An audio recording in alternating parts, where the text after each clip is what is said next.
With the first round of the NBA draft wrapping up, teams are hoping they hit on their pick, especially in the top 10, with top 10 picks deciding how quick a team can move on to the next phase or be stuck in a rebuild or retool phase. Now with the intro out the way, let's get into this video and grade the top 10 picks. I mean, what is there for me to say? Y'all know who Cooper Flagg is and how special of a prospect he is. Offensively, he has the upside to be the centerpiece of your offense, and defensively can become an all NBA level defender. I mean, he could legit average 2 blocks a game multiple times in his career. Still can't believe the Mavs got bailed out the same year they traded Luka. Coincidence? I think not!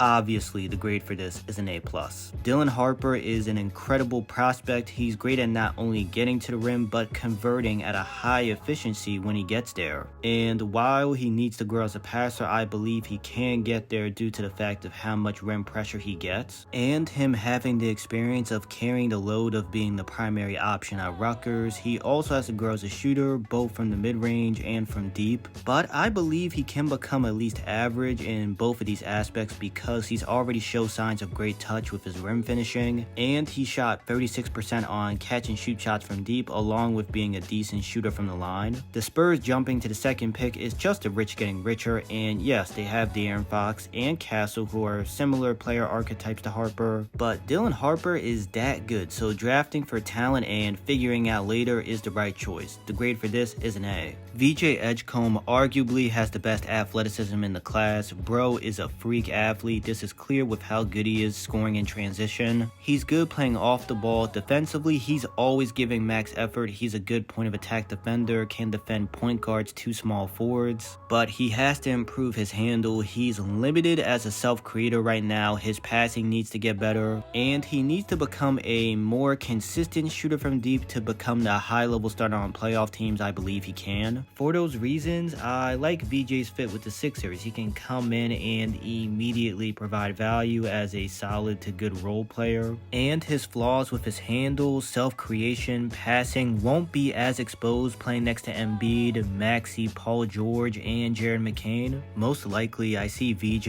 ending up as a high-level starter, so with that, and I believe there were better players on the board, the grade is a B+.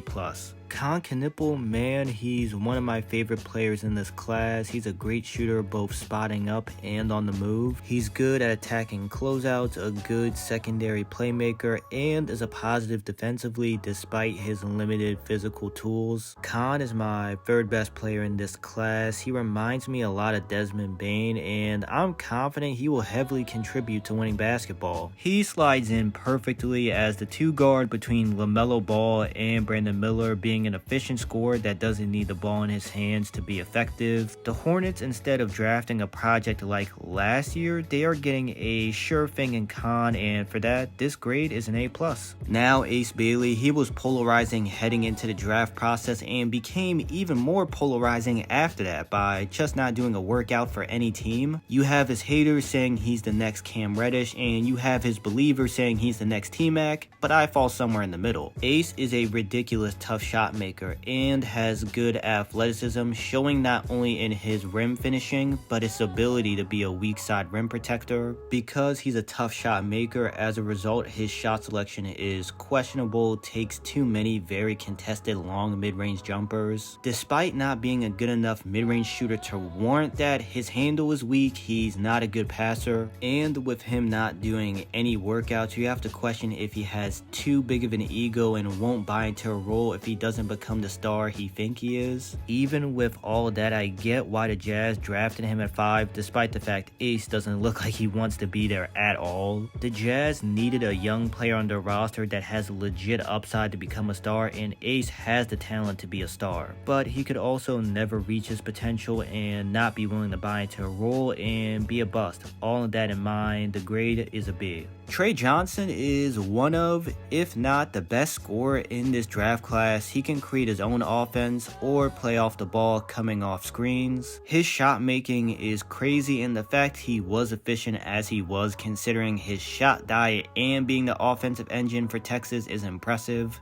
Also, he's a better passer than people think, but saying that he's prone to getting tunnel vision, has to work on getting to the rim more often. Defensively, he does have the physical tools to be a positive defender, but he still has a lot of room to grow. I really like Trey's fit with the Wizards. He fills in areas that they need, being scoring and shooting from deep, and he has a good group of vets to learn from in CJ McCollum, Chris Middleton, and Marcus Smart. I give this pick an A grade. Jeremiah Fears is another polarizing prospect. His believers say he's a future star point guard, while his doubters say he's not a lottery talent. I'm somewhere in the middle. Yes, he's very good at getting to the rim. He's a dynamic shot creator, very solid passer, and he has huge upside considering he reclassified. He's supposed to be just now graduating high school. But can he become good enough of a pull-up shooter to warrant getting lead guard touches? And defensively, with his physical limitations, at best he will be average. The Pelicans drafting him is just weird. They have DeJounte Murray and Jordan Poole locked up for multiple seasons. Yes, I know Murray is going to be out to start the season, but he will come back, and him and Poole are at their best with the ball in their hands. Zion is at his best with the ball in his hands, and Fears is at his best with the ball in his hands while being a questionable shooter from deep. So I don't really see a path for Fears getting the reps he needs to hopefully reach his ceiling, and with that, the grade is a B-. And yes, I know Derek Queen did not go in the top 10, but I can't talk about the Fears pick and just skip over Queen. Derek Queen is a boom or bust prospect. His skill set is intriguing, with him being able to put the ball on the floor and create his own shot, and he does that not moving like a center, instead like a wing, and he has the playmaking of a guard, but with how big he is, he has access to more passing windows. But what makes Queen a boom or bust prospect is how bad he is defensively. He doesn't have the athleticism or defensive feel to be a defensive anchor. His lack of foot speed makes it hard for him to defend in space, and it's questionable if he can grow as a shooter from deep. In order for Queen to be successful, he needs to play with another power forward or center that can shoot from deep and can protect the rim, and the Pelicans don't have that. I like Queen as a player. He was 9th on my big board, but he's another questionable shooter that's at his best with the ball in his hands, just like Zion, DeJounte, and Fears. The Pelicans roster has a lot of talent, but is a bit of a mess. Not to mention, they traded a first-round pick next year unprotected to move up and get Queen. With all that in mind, the grade for this pick is a C+.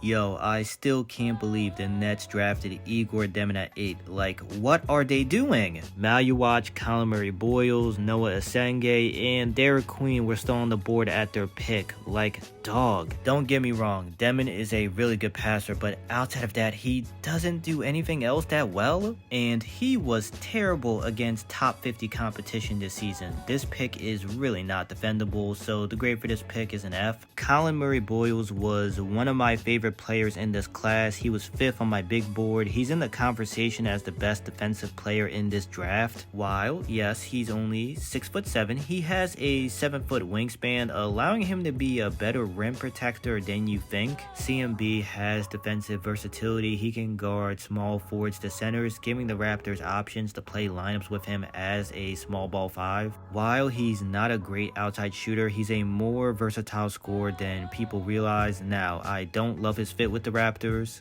They have a forward room in Scottie, Brandon Ingram, and RJ Barrett, who are not good shooters from deep or are low volume shooters from deep. That's why I'm not giving this grade an A- or higher. Instead, it's a B+. Come on, Malu Watch is a straightforward prospect. He's a rim running center whose value defensively comes as a rim protector, but I'm so high on him because of how efficient he is around the rim, along with he can play multiple coverages in the pick and roll, the size and length he has, and he's been only playing organized basketball for 5 years. Yet he was the starting center for a great Duke team and made himself, in my eyes, the 4th best player in this class. The Suns getting him at 10 is a steal. They needed a center that can actually protect the rim and be a lob threat. While Malu Watch is good at some things, he still needs a lot of time to grow in order to reach his ceiling, but the Suns can't give him that as they are entering this retool phase. Not to mention, they just traded for Mark Williams, who can ease Malu Watch's transition into the league, so the grade for this pick is an A+. I appreciate you watching the video. Don't forget to like like the video and subscribe. Let me know in the comments your favorite pick from the top 10 in the draft, and what was your favorite pick that I didn't talk about in this video that happened in the first round. See y'all in the next one.